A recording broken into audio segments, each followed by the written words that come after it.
Hey folks, Jim Wallace, Executive Director of Goal here again. First, let me just say, wow.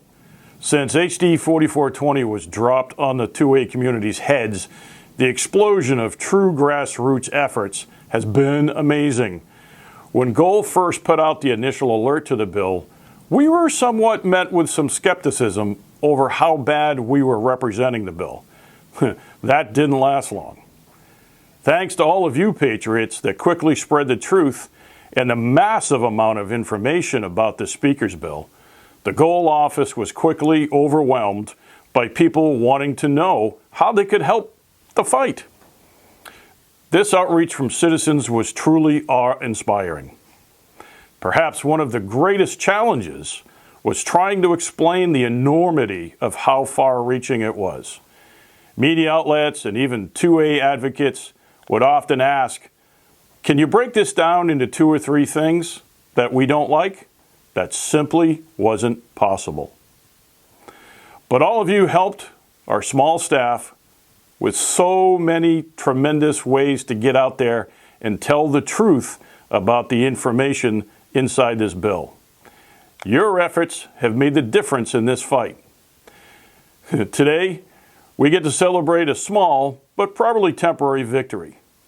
Earlier this week, Speaker Mariano declared a temporary delay on any actions regarding HD.4420. While he blamed this delay on the lack of action by the Senate, we know the truth. They received so much backlash from citizens and fellow legislators, the Speaker had no honest way to combat it. Legislators were telling us that they were hearing from constituents that they have never contacted them before. That's awesome. Even the State House News Service stated in one of the articles that the causes of delay was the incendiary criticism that House and Senate members received from the 2A community in response to the bill. They probably consider this to be an insult, but all of you should wear that statement as a badge of honor.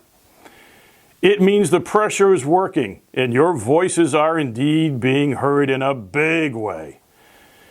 As soon as the bill was released, Gold made sure to arm you with the knowledge and the information you needed to contact your representatives, and you did it.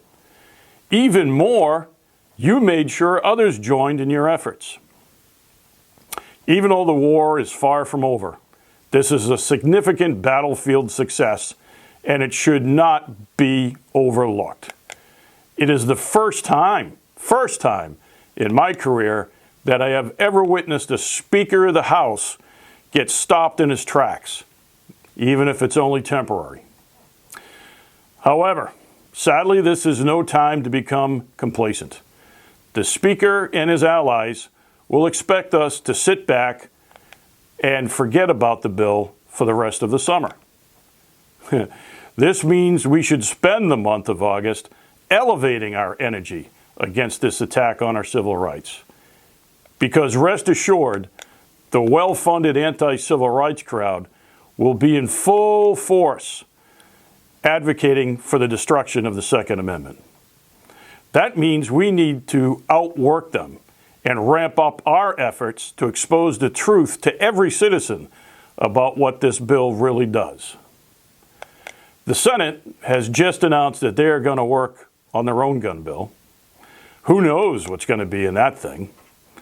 All of this could make a very tough fall for all of us. So we need to make it even tougher on them.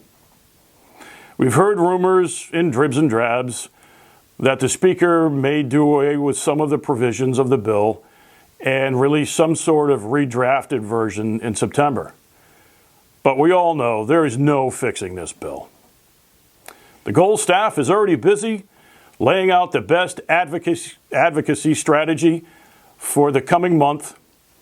We are creating new materials for all of you to utilize, social media imagery to share and post, and we're working on some potential standouts in other types of events. We'll let you know.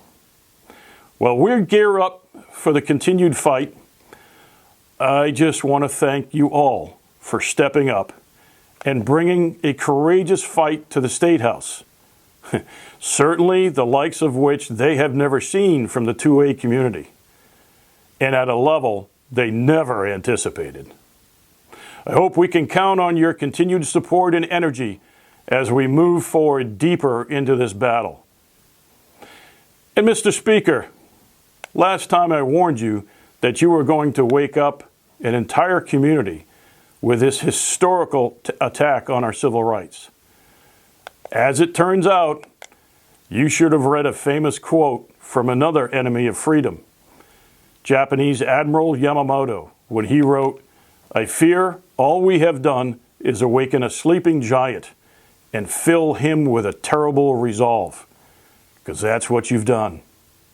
Folks, thanks again. And, it's such an honor to lead this fight. And we'll be talking to you soon.